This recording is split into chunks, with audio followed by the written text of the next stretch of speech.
Hi, I'm Brian. Hey, I'm Marissa. And this is Human Coupling, the show about what it means to be human and being a couple. So whether you're married, divorced, dating, or don't know where you land, we're here to help. Hello, everybody, and welcome to another episode of Human Coupling Podcast. This is Marissa, and over there is Brian. Hey there, everybody. How's everybody doing out there in podcast land tonight? Well, hopefully it's not dark and dingy and scary like here in Denver. Yeah, you know, it's spring and crazy weather patterns and blah, blah, blah. Yeah. April showers bring May flowers. I think that's how it goes. Well, then, for once I'm right, so that's great. Yeah. Yes. So, hey, everyone. Tonight's episode is about the power of music, right, Brian? Yeah, it's kind of a somber episode, but we'll try to make it fun anyway. I'm sure it's going to be fun because we can make light out of anything. You know, so let me get the somber stuff out of the way right off the bat here. On Thursday, the 21st of April, 2016, the music world and the world at large lost Prince. And being a music aficionado and a musician myself, I felt like a shadow go across my heart. But it also reminded me of the fact that music is a really important part of our lives and an important part of relationships, wouldn't you say, Marissa? I would say so, yes, because every minute has a beat to it. Come on now. It's true. Of it course. Really is. All relationships have, your special song for when you met, your special song for your first dance, your special song for your wedding day, your special song just for being romantical by yourselves, all that stuff. And then, of course, there's those special songs that you lose your virginity to and all that lovely stuff, too. That's implied in the romantical one. Come on. Yeah, no, you got to spell things out for people nowadays, Marissa. No, you you're know not that. supposed to say that. This is a family show. Holy cow. What the French fries? If that didn't come through on the recording, there was a giant clap of thunder, I guess. I told you there was going to be thunderstorms tonight. He didn't believe me, folks. I was like, Denver sucks the music with weather. gods agreed with us, huh? They're smiling upon us and making noise. Woo, noise. So, as Marissa said, there's a song for every occasion, right? Of course, everyone likes to hear music when they're doing special occasion things. Yes, and not only that, to me, I guess because I'm a musician, and Marissa hates this about me, I have constant music going through my head. I'm constantly thinking of something music-related. I'm always forcing the music-related stuff down her throat, aren't I, darling? No. No? I'm lying. Can you tell that I was lying? That was my serious voice. No. Yeah. Yes.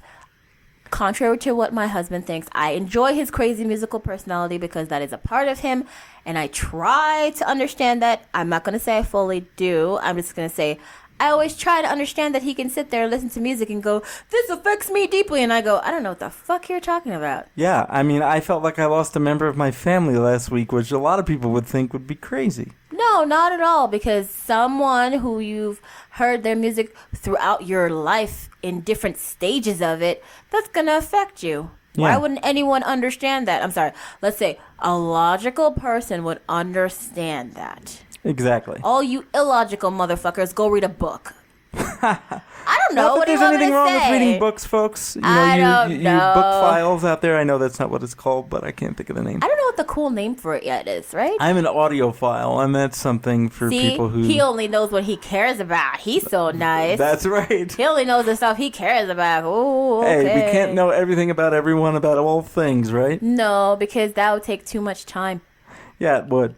So, I mean, I'm so weird about music is that I can remember when music was playing and what song was playing and where it was during a certain part in my life. Like, I can tell you this goes before Marissa. But the very first time at 13 years of age when I ever kissed a girl, I remember the exact song that was playing. The very first time I was ever alone with my first real girlfriend, I know the exact song and the exact part of the exact song that was playing. And for that particular one, that was Jimi Hendrix's Little Wing during the guitar solo, which was quite interesting. And any of you audiophiles out there will know exactly what I'm talking about. And I just realized that music shapes my world. I won't remember names. I won't remember dates. I won't remember things, but I'll remember the music that was playing. And some people find that weird. I know Marissa did when we first got together, didn't you, dear? Yes, because I was getting to know the madness. Yes. So how has music helped shape your life, Marissa? Me? Well, music is strange for me because, of course, I was born in a different country and we have different musical taste. And then we moved here to America and I had to learn about, okay, since you're a black woman, you only listen to rap. Oh, and yeah. that was it. You listen to rap, you listen to R&B, and that was it. And you do not cross that bridge or else. Which... my crazy rebel ass, no one's telling me what to do. So I was the loud black chick who listened to heavy metal all the time and annoyed the crap out of my parents. But eventually, when the 90s came and TRL made music more available to everyone... Now you better explain to it the rest of the world what Total TRL Request is. Live on MTV was a show during the time when I was a teenager, and it brought different types of music together in one place, and it did help everyone like techno and like pop and like grunge and Dark like days, heavy dark metal. days. No, I thought it was great. They had freaking what was it? They had like the Backstreet Boys and NSYNC was on TV, and then they would play like Radiohead or some shit, and you're like, what? This Yeah, is it was not just kind of random, together.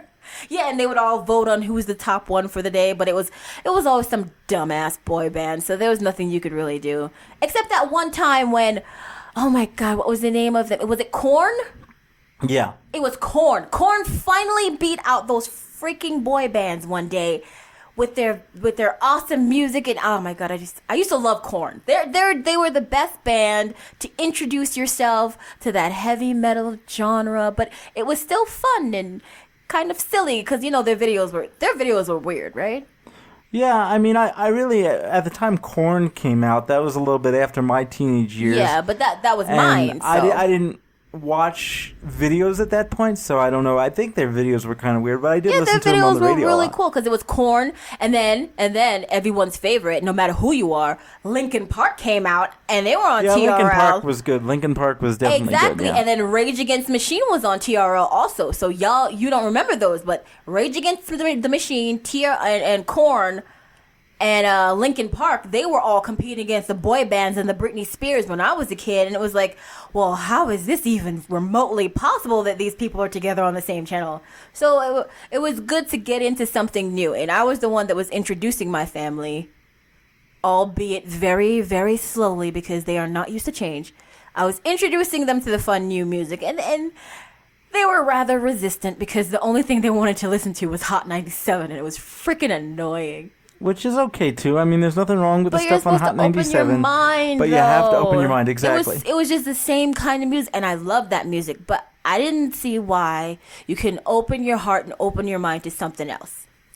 Now, it's interesting. See, Marissa used it to open her heart and open her mind, and that's wonderful. In my case, I started listening to music as young as I could remember. As a matter of fact, since I have cerebral palsy, and my disability was much, much worse when I was younger, before I had a lot of the surgeries put together, I couldn't do much. I couldn't even sit up in a chair without being strapped into it because my legs would cross and I'd be stuck there. And the only thing that I could do is listen to the records on the record player. Yes, I did listen to records, and yes, I did listen to 45s, which were smaller records that had singles, usually 2 songs, unless you were lucky enough to get a jukebox record that had 5. And what the doctors never understood about me, with all the problems that I had, I could still get my needle on the beginning of the record. And I would listen to music over and over and over and over again. And I memorized the records that I wanted based on the labels or the pictures. Even if it wasn't marked, I knew exactly what it is. And to this day, I can listen to any piece of music, and within the first 5 notes, I can tell you who's playing the guitar or the trumpet, or who's singing. And Marissa just finds that amazing, don't you, dear? Yes, I am going to side with you on that one. You're so amazing. Oh, stop. What? I have to kiss your ass sometimes. I gotta be nice. No, but music to me has been my gateway to acceptance, my gateway to understanding, because I was a dork as a kid and nobody really wanted to be with the dork. Well, music is a gateway drug to nerdism, It is, and It really I is. started playing piano at a very young age and singing at a very young age. And as I got older and started going through high school, then I started playing music in bands and with my good friend Jason and his lovely parents. And if they hear that, let me say hi. They gave me a music education unlike any other. I grew up in New York City. Jason's father was a famous musician in the 50s in a doo-wop group. And so he knew so many folk musicians and blues musicians and all these wonderful people that I got an education that was better than anything you could have gotten at a university. I got an education in this thing called life, especially in the life of what it is to be a musician. And I think it really helped shape me into the person that I am today. It helped shape me into understanding things that most people didn't understand. It opened my mind to different cultures and different sounds and different abilities. Even to this day, if I listen to the right piece of music, the hair will stand up on the back of my neck. And I'll say, "Did you hear that?" And she'll be like, "Did you hear what?" I said, "No, did you hear the way that sounded?" And she just looks at me like I'm crazy. But it's just so powerful and so moving. That's why when this week came down and we lost yet another musical legend, my heart just couldn't take it. Because the brilliance of that person that we lost, of Prince, was just... It'll never be replicated. Nor should it, but it will never be replicated. And I wonder how many people, since we're talking about coupling in this show as always, how many people's lives were accented by the music of this musician or many of the others that we've lost. You know what I mean, Marissa? I know what you mean. It's very sad because you do feel like these people were a part of your life. Yeah. Because their public personas were available to us 24/7 since this is the world we live in.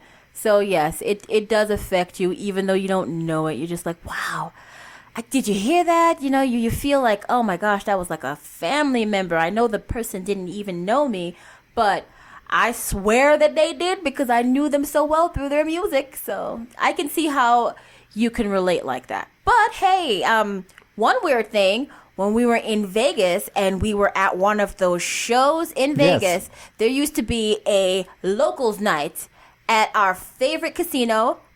We're not going to say which one, but Prince had a club there.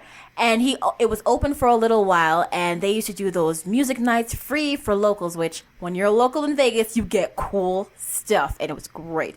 So Larry Graham played, and, you know, he was partying and dancing, and I guess he loved Larry Graham so much because Larry Graham is an awesome bass player, right? Yes, he's the grandfather of slap bass. For any of you who don't know that, look it up on YouTube. Look it up, kids. It's okay. So, like, you know, he came down out of his purple tower or something. I don't know. And he was in the audience, and we were like, I was the first one to see him, or was it you? No, it was me. It was him. I saw him first. And he's like, hey, Marissa, I think that's Prince. And if you see Prince, you know you see Prince because...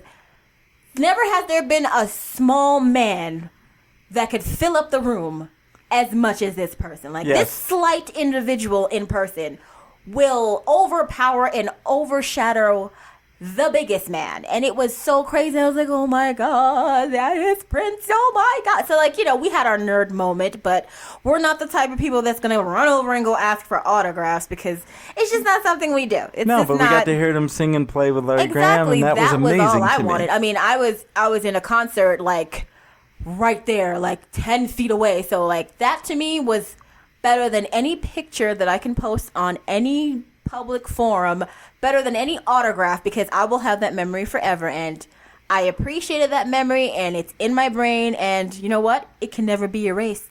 That's right. So I'm good. And you know what? Back then, when this happened, this is over 10 years ago. Yeah, this is a while ago. There was no real social media. There was MySpace, but nobody really used it. Yeah, and YouTube was just coming up. Yeah, and YouTube was maybe 6 months to a year old. Yeah, it was a baby YouTube, yes. And it's just so amazing. And, you know, talking about music and about the concentration that it takes to play music and the effect that it has on life, I was talking with my good friend, the same one that I mentioned before, and we said, you know, up-and-coming musicians nowadays have it so much easier than we did. Yes, they do, because they can just do it. Yeah, and they can turn on a video on YouTube and learn how to play it instantaneously. I know any dumb thing I want to ever look up, I'm like, how do I do this? Oh, wait a minute. YouTube it. That is now an actual answer to a question. You don't know something? Dumbass. YouTube it. What's wrong with you? Exactly. It's now an answer to a question, and you can basically find something. There's always something. And so instead of having to learn or listen to the records and try and decipher it, which isn't always easy because it's mixed down and mixed around and it's not always so clear, I think that people have become a little lazy nowadays, but that's just me. I'm not going to call it lazy. I'm calling it when you have too much access, you become complacent. And this is some complacent shit, so because it's like, I'm not going to go out and try to figure some shit out. I'm just going to type it in, and someone's going to give it to me, and I'm going to have it. Or else. It's because that's how we work now, right? Yeah, and I think that, but on the other hand, YouTube has given people access to things that they wouldn't have access to before. Yes. So if I want to look up a song by an artist, most of the time, I can look it up on YouTube. I can get it, or we can get a lot of our music for free or very little cost, which is something that at another time in history was never possible. Oh, yeah, I like that about YouTube because sometimes you have a song playing in your head and it won't stop until you freaking hear the song. So you YouTube it and you play it and oh my God, it goes away. Okay, thank you, YouTube, for that power. You're the best. Okay, that's off my chest now.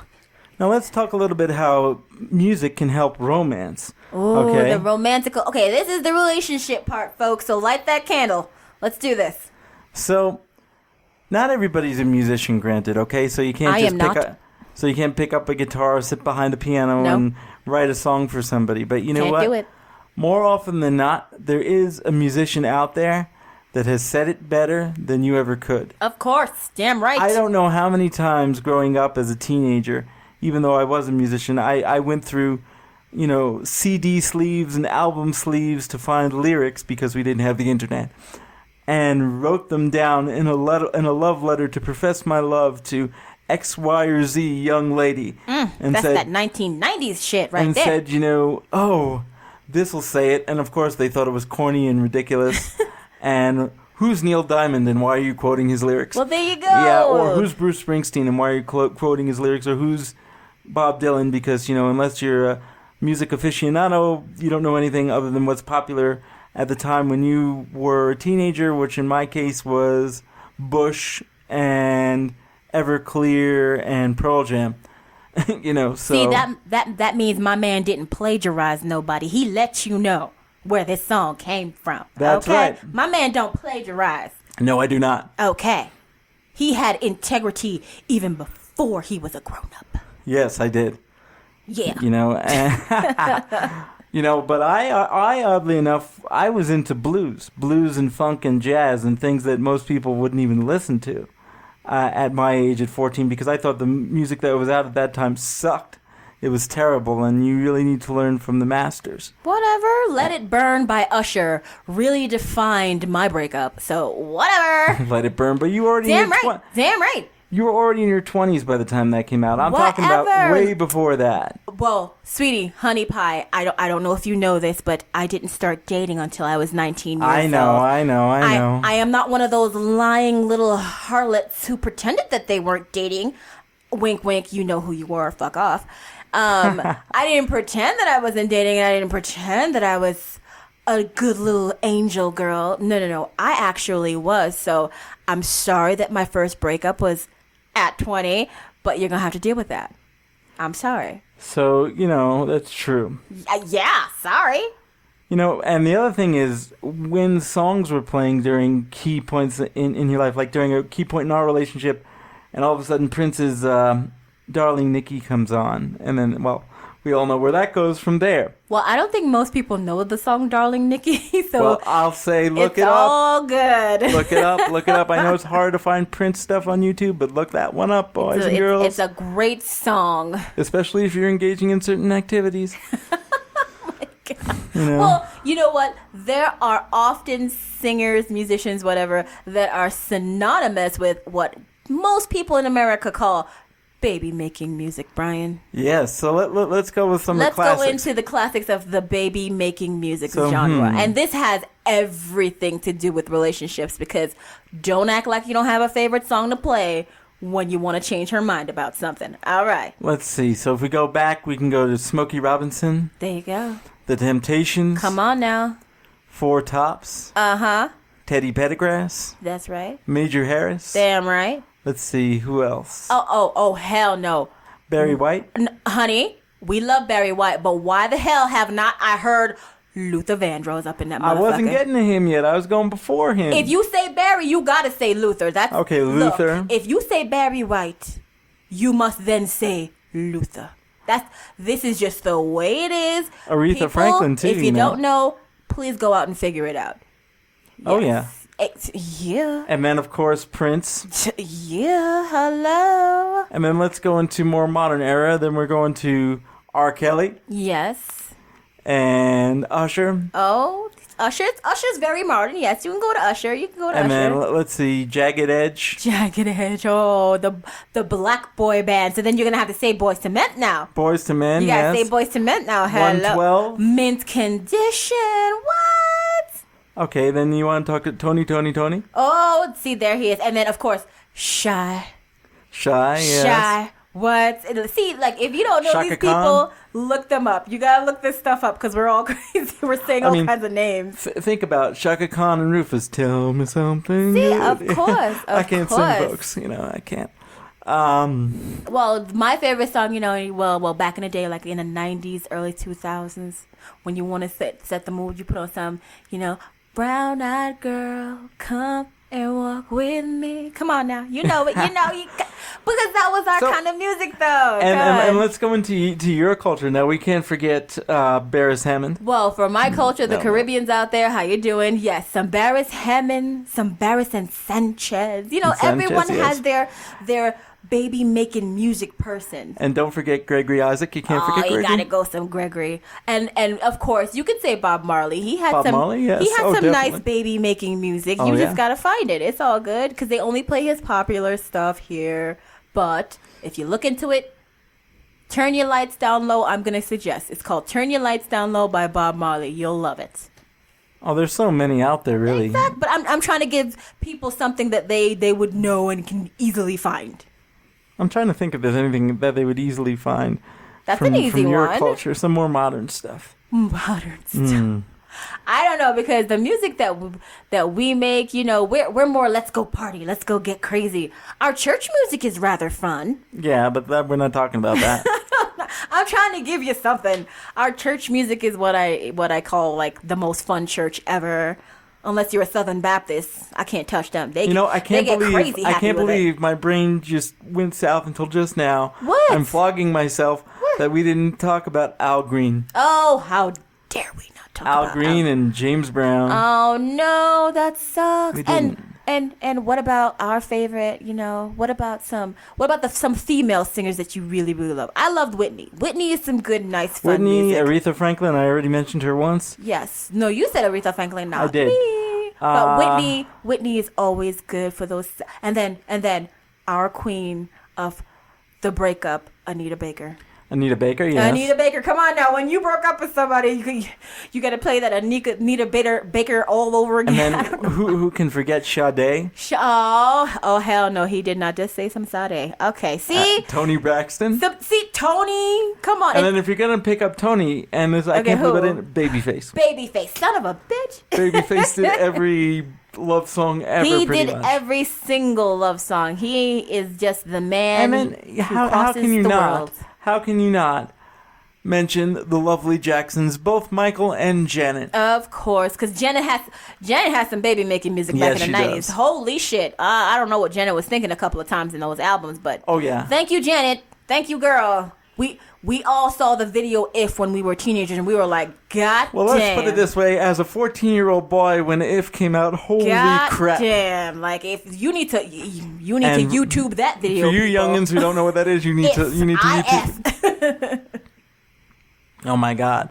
And then if we're gonna talk about that, I can't even describe that video. Can you? And then if we're gonna be bringing out things during the time of If, you got to bring in Vogue. Oh, and Vogue is no, he didn't. Yes, he did.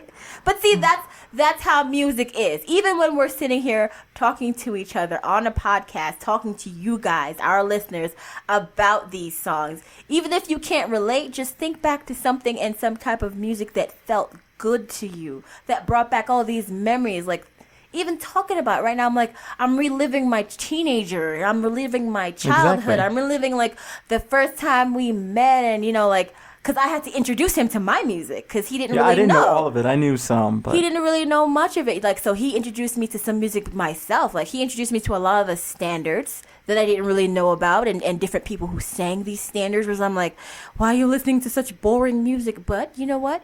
He It's showed not me boring. how good they can be, and that's a part of our relationship. Him introducing me to music, me introducing him to music. It was so lovely. But one more thing that brings you together, right? exactly. And, That's the and you thing. know, I can even say that I was fortunate enough to write and record the music for her to walk down the aisle to, See, there you go. which Look is at that. really awesome to be able to do. That was a surprise that I That had is for some her. sexy shit right there. I mean, come on. That was Hello. like catnip there, folks. That is some sexy shit right there. You're like, oh no, he's an, oh no, and he'll always have that story, that little motherfucker. Look at him. he even grins every time he says like, "Yep, I'm the man, and I know it. I can say that. Can you?" But that's just how it is. And so if you start to feel down or you can't figure out how you feel, Yes. turn on some music. I'd say Find a song. if you don't want to deal with something with words, put on some Miles Davis, Sketches of Yes. Spain, which is one of my favorite albums. Actually, the first track on Sketches of Spain is 16 minutes long. And if you're feeling really, really depressed, Nora Jones that. Nora Jones, although Nora Jones does a lot of covers, so I'd say try to find some of the originals. But I love Nora Jones nonetheless. Well, that's a relevant one. Come on now. It's Nina more fun. Simone, maybe? Yeah, maybe some Nina Simone. Why not? Why not? You know- Or if you're feeling really messed up and you want to slap somebody, I recommend early Alanis Morissette. Yeah, she was She angry. says it. Okay, She was an says angry it. Canadian, yes. There's nothing wrong with her angry ass. I love Alanis Morissette because she said some stuff that you're like, did she really just say that? Did you? Yeah, she was when out you're, there. Well, when you're younger, are you listening to the lyrics? Are you actually listening song You Oughta Know? Yeah. the lyric? You gotta listen to those words because that chick was mad at dude. Okay, I know Gwen Stefani had her breakup songs, but ain't nobody ever broke up like Alanis. Okay. You know, as we're getting into a long bit of our show here, Oh, but we I don't are? really care. I don't care, not for this one, because Prince deserves a long tribute, so I'm fine with that. That's right. But what I'll say is, if you find music that you love, great. Yes. But I'll say also investigate it and see who inspired that music that you love so much. Exactly. Because you may find a whole nother door that you didn't even know was open. Like, for example, I think one person that I introduced Marissa to that really opened her eyes because she was inspiration for some other folks. Two people I can think of. One is Linda Ronstadt, and the other is Bonnie Raitt. And to be able to introduce those pioneers in their eras and in their genre of music to someone who hasn't heard it before. And then to explain, like, for example, Linda Ronstadt was very much inspired by Roy Orbison, and a lot of people don't know Roy Orbison at this point. Exactly. So to see that is amazing. I can go on for hours and hours and hours. Yes, it's I'm music. an endless encyclopedia of music, and I don't even know everything compared to many people. Well, this is our nostalgia when it comes to music. Music is a beautiful poem to the world in words, and it expresses feelings and emotions that you may have at the time. Who knows what the author or the artist, I might say, was thinking when they wrote this song. Just like when we saw the documentary Amy and we found out the reasons behind her LP, Frank, I couldn't have even fathomed the emotional turmoil that this young lady went through to write this music. And Back in Black also. Oh my goodness, Back to Black, the emotional turmoil that this young lady was going throughout her life in order to write these beautiful words about someone, something, somewhere at some time were beautiful when you saw it come from her mouth, and she's the one explaining it, not anyone else interpreting. She's explaining. So music is powerful and passionate, and you should always keep it in your heart. That's all I care about. Yeah, I couldn't have said it better myself. Music is the universal language. It is. Music is what makes the world go round. Mm-hmm. That's why you'll see even people that are deaf or hard of hearing still turn up the bass on music and move to it, because it's what makes us live. It's what makes us breathe. And it's what makes us understand things in the world that we can't understand. So if you're, to bring it back to coupling, if you're going through a breakup, if you're going through a good time, if you're going through a challenging time, listen to that music, because 20 years from now when you hear that song, you're going to remember that part of your life. And it'll help you with the good times. Trust me. Yeah. You know, music is what makes the world go around, as I just said. It's all that matters in my mind. You know, I could get rid of everything here. I love you guys out there in podcast land, but if it went away, it'd be fine. But if I got rid of my music, I don't know if I'd want to exist. No, because it's kind of empty, because then there's just talking and silence. That's no fun. Music is fun. You can annoy people with it. You can bring people together with it. You can even inspire someone with it. So how could music not be important to the world when you think of those things? Yes. It causes action. No matter what we think, music can cause action. And there have been some songs that have caused actions, incite riots. Yes. People would just hear this song and think that that's a little anarchist right there. Listen to that song. Why do you think parental warnings were put on music? Yeah, trust me. I've listened to the first album Eminem ever made. That was some crazy shit. Yes, it was. But I loved it. I don't care. Yeah, it was great. Because people say, oh, he's speaking about violent stuff. He's speaking about this. He's speaking about his experience. And in some way, it resonates with you as a person. And it's just art. It's the purest expression of a person's soul. So whatever your art is, whether it's music, whether it's drawing, whether it's interpretive dance, whatever it is, embrace it, hold on to it. And you know what? If those who inspired you, if those who are behind what made you feel that way are gone from this world, whether they're gone right at the right time or gone too soon, it's okay to feel sad. It's okay to feel bummed out. It's okay to feel like a part of you is gone. But remember what they've given to you. And take that into your life and take that into your world. And make your world a bigger, better place. And that's all I have to say on the subject. Me too. So, bye-bye now. Hey out there in podcast land, it's Brian from The Couple.